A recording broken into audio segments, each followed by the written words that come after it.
So today, Archanadi, if you have the text, you can start reading. Yes, Page, sir. yeah, page 184. But Yasmin, all this, Yasmin, do you have the text? Yes, I have it. Do you want me to read? You read second, because I have already told Archanadi to read. Okay, okay, okay. Fine. So, but but all this, all this, but all this can only constitute a greater inner life with a greater possibility of the outer action and is a transitional achievement. The full transformation can come only by the ascent of the sacrifice to its farthest heights and its action upon life with the power and light and beatitude of the divine supramental gnosis. For then alone all the forces that are divided and express themselves imperfectly in life and its works are raised to their original unity, harmony, single truth, authentic absoluteness, and entire significance. There, knowledge and will are one, love and force a single movement. The opposition that afflict us here are resolved into their reconciled unity. Good develops its absolute, and the evil, divesting itself of its error, returns to the good that was behind it. Sin and virtue vanish in a divine purity and an infallible truth movement. The dubious evanescence of pleasure disappears in a bliss that is the play of an eternal and happy spiritual certitude, and pain in perishing discovers the touch of an ananda which was betrayed by some dark perversion and incapacity of the will of the inconscient to receive it. These things to the mind and imagination are a mystery become evident and capable of experience as the consciousness rises out of limited embodied matter mind to the freedom and fullness of the higher and higher range of the superintelligence. But they can become entirely true and normal only when the supramental becomes the law of the nature. okay. So let's have a look The at it. next, Yeah. the next is 4 lines. Should I read that also? Yes, yes, do that. Do that. It is therefore on the accomplishment of his ascent and on the possibility of a full dynamism from these highest levels descending into earth consciousness that is dependent the justification of life, its salvation, its transformation into a divine life in a transfigured terrestrial nature. Nature. Yeah. Okay. So we go back to the beginning of the. So, but all this can only constitute. So again, as usual, I will read the summary of what she said earlier so that we get the continuity. Okay. So what she said in the previous one. How can this little outer nature of body, life, mind, but these are my words, not Srinivas' words. I have just summarized. How can this, sometimes I had a question to make it clear what he's dealing with. Okay. I might as well mention that sometimes Srinivas proceeds and says something, and it is up to the reader to find out what he is talking about. So it's always better after reading the paragraph to frame a question to yourself and see what is he answering.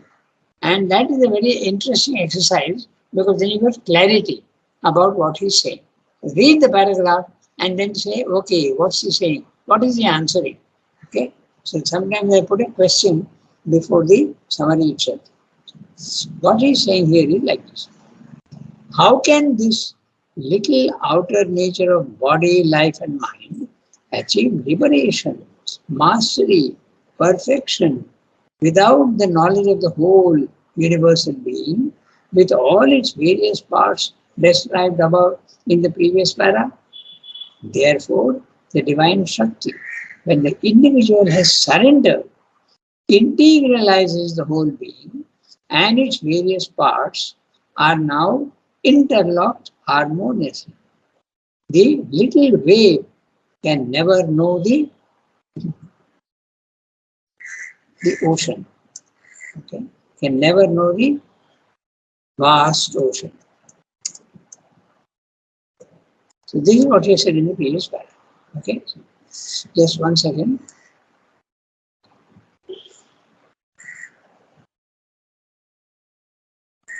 And there are many words there which we will have to look into to see exactly what is meaning. Just 1 second. I'm recording this.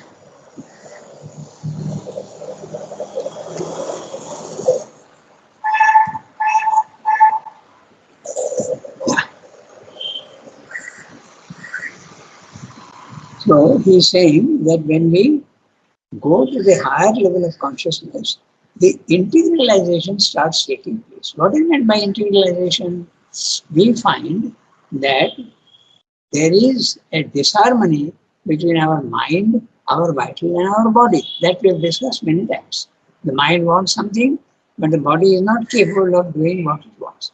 The vital also wants something, but the body is not capable. The vital wants something, and the mind says, no, that's not correct, that's wrong. So all sorts of things like that. And so the disharmony starts becoming less and less when you go to level 2 of the spiritual planes of consciousness. But it remains incomplete and can become complete only at the highest supramental level. Okay. This is what we say. Now we reread what we have read today. But all this can only constitute a greater inner life with a greater possibility of the outer action and is a transitional achievement. Even when you go to level 2 and start integralizing yourself, it is not the final solution. That's what he said. It's only a transitional achievement. It's a much greater possibility. Naturally, when you are in level 2, you are in a spiritual consciousness, you come to know much more. You may even be able to transform your mind. The light will come into your mind and transform it. The vital may remain untransformed, but a very good yogi can even transform his vital, but he has not yet transformed his body. So that's why Sarva is saying it is transitional achievement. When will the full transformation come, please? That's what he's saying in the next phrase. The full transformation can come only by the ascent of the sacrifice to its farthest heights and its action upon life with the power and light and beatitude of the divine supramental gnosis. So, the full transformation includes the divinization of the body also. And that can happen only when the sacrifice is taken to the height. And that height is divine supramental gnosis. Otherwise, changes can occur in the body with a supramental, with a spiritual realization. Changes can occur in the body, but the transformation does not take place. And changes occurring in the body is experienced by many, many yogis. And in Srendo's case, even the skin color became absolutely different. His teeth started becoming more white. His toenails started changing. Okay. And he did not need to use hair oil because the hair was getting automatically oiled. Okay, all these things are there in the record of yoga and elsewhere. Questions So, and answers. Ranganath, Yeah, the transformation also will happen little by little. It's not that the whole thing transforms at a time. exactly. It's always a gradation. Remember, I keep repeating, the gradation is an extremely important principle. Everything is graded. From the top to the bottom, there's gradation of everything. So you go step by step, step by step. And it's more like a ramp, not a staircase. Even a staircase also you can, but the ramp is more appropriate image. Okay, so that's what it's saying. Full transformation only at the highest level. But much change can occur even in the spiritual planes of consciousness. Then he's saying, in the spiritual divine supramental gnosis, for then alone, all the forces that are divided and express themselves imperfectly in life. Which are the forces? Mental force, vital energy, bodily capacity, all these are the forces, but they are divided. They don't cooperate with each other and express themselves imperfectly in life. My mind is, there is, however intelligent I am, there is a little bit of a ignorance, not little bit, lot of ignorance. The vital is impure and the body is incapable. All these things are always there. Huh? So, for then alone in the supramental, all the forces that are divided and express themselves imperfectly in life and its works are raised to their original unity, harmony, single truth, authentic absoluteness, and entire significance. We come to know the purpose of everything. There, knowledge and will are one. Consciousness, Chit Shakti, consciousness and force are one, not separate. As in our physical world, they're separate, but not there. Love and force become a single movement. Okay, love and force. That's very interesting because love and force in the physical world are different. Okay? The usual example given is very clear. When there is a man who is a criminal and he has been brought to the judge can use the force of justice and put him into prison. But he may also take a very compassionate attitude with love and say, no, we will not punish him, but we will try and reform him. So let him be given. Even in that's the principle nowadays in all prisons. They try to give them a profession, either a carpentry or something else. So they teach you how to make things. So that is the, but in the supramental they are all one, love and force. The opposites that afflict us here, the dualities, are resolved in their reconciled unity. And now, very interesting what he's saying, we'll look at it carefully. Good develops its absolute and evil, divesting itself of its error, returns to the good that was behind it. Okay? So, good and evil are not opposites at the highest level. In our world, they are opposites. But behind the evil also, there is a good. Because they are not opposite, but they are two poles of the same thing. Okay, I'll give you one instance which is there very much to be used in the Taika is there in the kindergarten. So sometimes you will feel the children are very mischievous. Okay, but their energy has to be channeled into the right direction. That energy is sometimes going off into the wrong directions. So that has to be channeled. That is exactly what Swami is saying. Good develops its absolute and evil, divesting itself, getting rid of its error, returns to the good that was always behind it. Sin and virtue vanish in a divine purity and an infallible truth movement. Then the dubious evanescence, the transitoriness, evanescence, the dubious, doubtful disappearance, okay, evanescence of pleasure, disappearance in a bliss that is the play of an eternal and happy spiritual certitude. So, pleasure can become permanent, and when it becomes permanent in the highest level, it is not pleasure anymore, it is ananda or a bliss. That is the play of an eternal and happy spiritual certitude. And pain in perishing discovers the touch of an ananda which was betrayed by some dark perversion and incapacity of the will of the inconscient to receive it. Now, that's very interesting. Pain does disappear when you go into the spiritual planes of consciousness. That was the Buddhistic solution. Okay? You are having pain and suffering, go to the spiritual planes of consciousness. Get rid of your identification with body, mind, life. No more pain. Because your connection with the body, mind, life is cut off. So you will not feel the pain. The body will feel the pain, but you are not in touch with it. Okay. So you will not feel the pain. Ananda is betrayed by some dark perversion and incapacity of the will of the inconscient to receive. These things to the mind and imagination, this one says.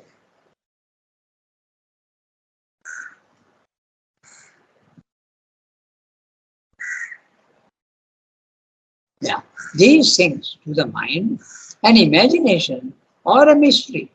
Why mystery? Because pain is a mystery. Pain and suffering, you wonder why God created pain and what is the purpose? So that is the mystery. And these things which are to the mind and imagination are a mystery, become evident and capable of experience as the consciousness rises out of the limited embodied matter mind. So even your mind is attached to matter. Your mind is brain originated and brain is matter, okay? And embodied to the freedom and fullness of the higher and higher ranges of the super intelligence. But they can become entirely true and normal only when supermental becomes a law of the nature. So that is the aim in the interior yoga. Don't stop. Go on progressing, progressing, progressing. Even when you have reached the level 2 of the spiritual plane of consciousness, don't stop there, just like the others are doing. Of course, you can stop if you are not a follower of Sri Aurobindo. But if you are a follower of Sri Aurobindo, you have to keep on. It is therefore on the accomplishment of this ascent and on the possibility of a full dynamism. Now, what does it mean by dynamism? Because in the spiritual planes of consciousness, there is a refusal to be accepted, to accept the physical world. So that's not dynamic at all. So the body mind life remains the same, or to a certain extent it may change. Okay, as I said, the mind may change, the vital also can change if you go to the higher levels of spiritual consciousness. Even in level 2, there are 4 or 5 grades. Again, we come back to the idea of gradation. So, but the full dynamism, in other words, the full power to even change your body, control your mind, and make your vital absolutely pure and full of ananda is possible only at the supramental level. That's what it is. Okay? The accomplishment of this ascent and on the possibility of a full dynamism from these highest levels descending into our consciousness, that is dependent. The justification of life, its salvation, its transformation into a divine life in a transfigured terrestrial nature. Now, Surendra is using a very interesting word which he uses again and again, the justification of life. What exactly does he mean? Because if you are in the normal consciousness, you feel that life is full of suffering, pain, problems, perversions. Okay? And you feel that this is horrible. I want to give it up, like the Buddhist is doing at the Mayavada. But if you go to the highest level, you will feel that, oh, all these things are justified because there is a meaning in them. Okay? If the evil is there, it is that which will goad you to the good. So all this perversion, pain is a hammer of the gods in Savitri, remember. So then when you go to the highest level, you find that, oh, the misunderstanding of what I thought was eternal pain and suffering, now I can understand it as purpose. So it gets justified. Okay, that's what it means by justification. The problem that you had earlier and which you thought are absolutely negative, now you realize that they are not so negative as you thought them to be. They have a purpose. So justification of it. It's salvation, the mukti. It's transformation. So these are the levels. First there is the life with its imperfections. Then there is salvation. You get mukti. You get rid of your identification with body, mind, life and go up. Finally you go up even to the third level, transformation into a divine life in a transfigured terrestrial nature.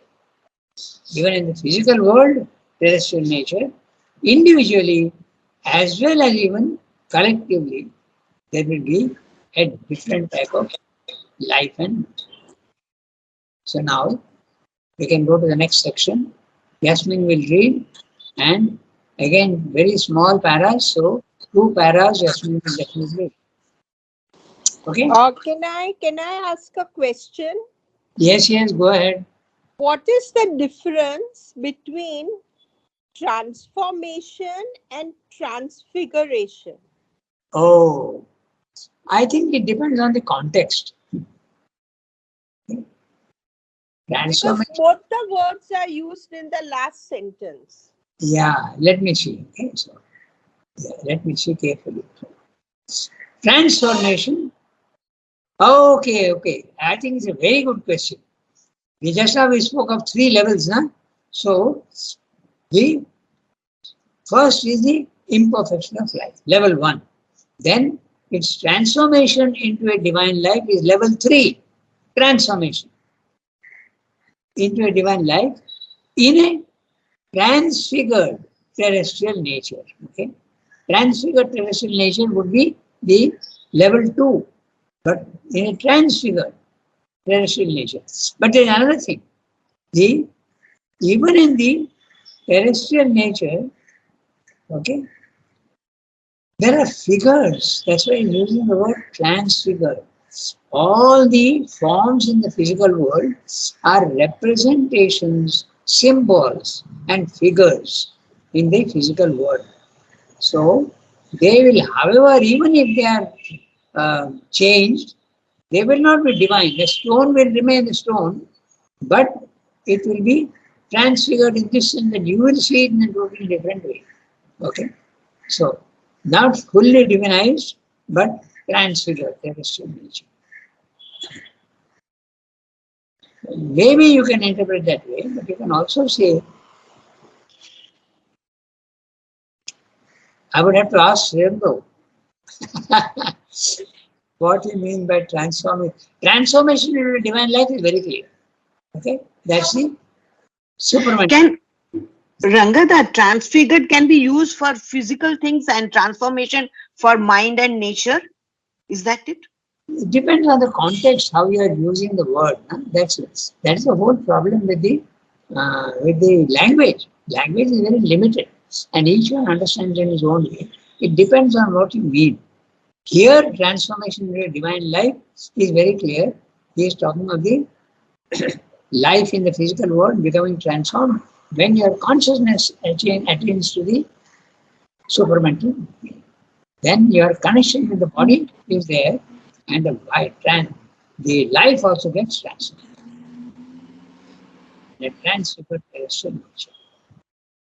So it depends absolutely on the context, how we are using the word. Transfiguration he has used many other places also, and we have to see very carefully the context. Okay, so, and also all these questions we cannot answer absolutely because none of us are able to understand fully how Srirendo used the words. To a certain extent from the context, we can understand, but not fully. So, I must say that what I understood, I understood transformation to be full, and transfiguration, I understood it to be not fully transformed, but certainly not the old nature, transfigured. Because I am giving a different meaning to figure. Figure, symbol, representation. Okay, this is the physical world. They are all symbols. So, but they are changed, slightly changed. Transfigured. Okay, let's read the next 2 paragraphs. Yes, The nature of the integral yoga, so conceived, so conditioned, progressing by these spiritual means, turning upon the integral transformation of the nature, determines of itself its answer to the question of the ordinary activities of life and their place in the yoga.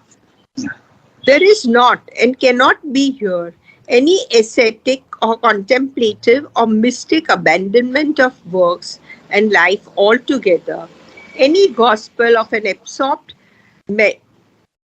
mediation and inactivity, any cutting away or condemnation of the life force and its activities, any rejection of the manifestation in the earth nature. It may be necessary for the seeker at any period to withdraw into himself, to remain plunged in his inner being, to shut out from him the noise and turmoil of the life of the ignorance until a certain inner change has been accomplished or something achieved without which a further effective action on life has become difficult or impossible. But this can only be a period or an episode, a temporary necessity or a preparatory spiritual maneuver. It cannot be the rule of the yoga or its principle. Yeah. Okay, so very clear what he's saying. Sometimes you may have to temporarily withdraw, but no permanent withdrawal from the physical world is allowed in the integral yoga. So, quickly we'll go through each sentence. Okay, the nature of the integral yoga, so conceived, so conditioned. So, he is putting the condition that you need to have absolutely, you have to reach the top. Don't stop in the middle. That's a condition.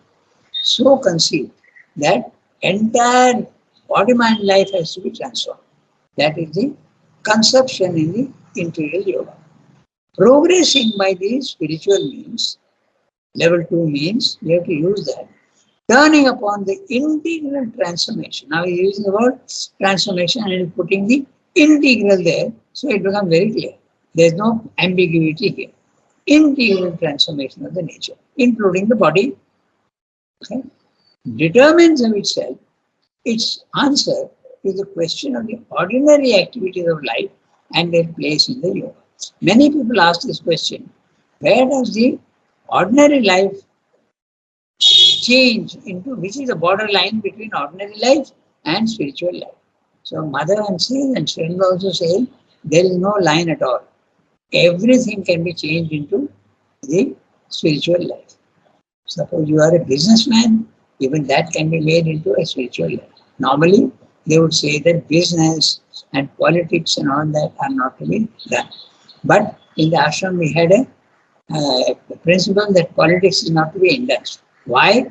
Because it pollutes and you are not yet mature enough. That's why.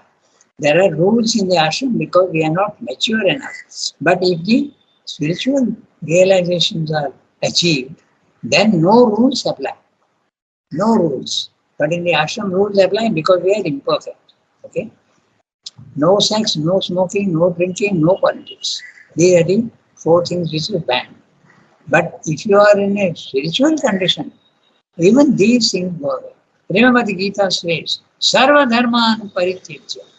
No dharma is now applicable to the supreme identification with the divine. He will do everything for you. Okay, so this is what he is saying. That is question. In other words, determines of itself its answer to the question of the ordinary activities of life and their place in the yoga. All activities can be included in the yoga, in the integral yoga. No activity need be banned. Temporarily, yes, but not ultimately. That's what he's saying. And the funny thing is, and I always say that with some, because then the problem comes home very forcefully.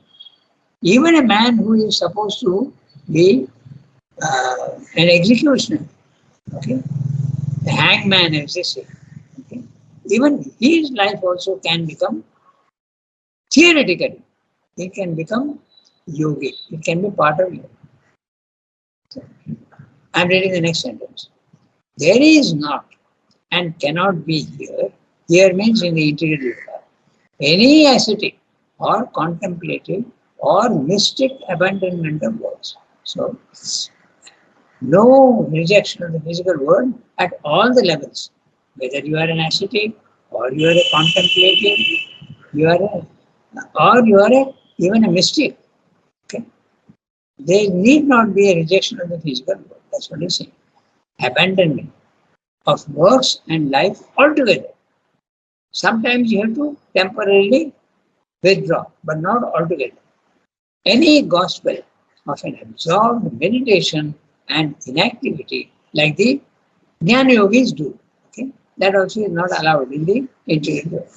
Any cutting away or condemnation of the life force and its activities. So, even if you are, he is talking of the absorbed meditation, okay, and the condemnation of the life force. So, he has come from mind to life force. Any rejection of the manifestation in the earth nature. So, he has included all mind, life, and body. Okay, any rejection of the manifestation in earth nature, physical. Then life force, condemnation of life force, vital. And absorbed meditation, mental. So all these activities are perfectly in consonance, in harmony with this interior yogic effort. Nothing will be rejected. But there is a condition. It may be necessary for the seeker at any period to withdraw into himself, to remain plunged in his inner being, to shut out from him the noise and turmoil of the life of the ignorance until a certain inner change has been accomplished or something achieved, without which a further effective action on life has become difficult or impossible. This, what Swami is saying, can be compared to the municipality putting plants on the footpaths. Okay? And when you are putting footpaths, plants on the footpath, if you leave them unprotected, the goats and the cows will come in Pondicherry, certainly they'll come and eat up the plant. So your effort will become zero. So that's exactly what he's saying. You have to protect yourself. If you protect it with a fence, in a metal fence or a plastic fence, they do that, no? You will see in the beginning. Once it becomes quite big, then the fence can be taken out. Okay? So exactly in the same way, when you are kacha, okay, when you are immature, you have to protect yourself sometimes, not necessarily. It may be necessary, so he is saying, to withdraw into himself, to remain plunged in his inner being. So, suppose you are a footballer, and while playing football, all your attention is going only for that. And after play also, you are analyzing what I should have done, what I should not have done. So if you, as a footballer, feel that this football is absolutely not allowing me to do my yoga, then you withdraw for it temporarily. That's why I have given the worst example of the footballer, because it's physical activity. Okay? Even there are many people in Pondicherry who have come and asked me, see, I am doing business, okay, but I don't feel like doing business. Should I close down the business? Okay, so you don't need to close down. Okay, if you close down, also there are many problems. Other problems also. There is one person who was selling liquor, okay, in Pondicherry, and he had a turn. Okay, he started very much. He became turned to mother and son-in-law, and he was contemplating stopping that business and going into other businesses, maybe selling cycles and things like that. But conditions were such that he could not. So maybe that was his guidance. He was a very developed person, and this is what Shambhu is saying. So temporarily you can withdraw, but never permanently. But this can only be a period or an episode, a temporary necessity or a preparatory spiritual maneuver. It cannot be the rule of this yoga or its principle. Okay, so we have got some time, we have got 4 or 5 minutes. Maybe we can read the next paragraph. It's not a very big one, we can read it. So, can I request? Ranganath, Yeah, tell me. I was on the way when we were discussing this transfiguration and transformation. Transfiguration and transformation. So, what from the sentence, what I feel is transformation is the inner change, the complete change of consciousness, and Okay. transfiguration is only the outer change, not yet the complete inner change. So, Yeah, what maybe. he is saying, Yeah, because what he is saying here is he is telling of Transformation into a divine life. That means totally the transformation we have, and the transfigured terrestrial nature means the manifested part of it in the way the manifestation, the Shakti, that changing is the transfiguration. Yes, that's a good explanation also. Yeah, that could stand because the transfiguration is at the supramental level and the transfiguration is at the physical level. Yeah, that could be done. But we can also say that when mind is now full There's so of many aspects, yes, Sumanta, there's so many aspects, but this is one thing That's- which struck. that's it. But that is certainly a valid way of looking at things. Okay, there is always a little bit of flexibility in these things, but certainly what you have said is also a possible way of looking at it. Certainly. Okay, then shall we stop here today? 8:36. Okay, I think we'll stop. So, a splitting up of the next what we do. Merci beaucoup. Okay, au revoir, everybody. Bonjour, bonjour.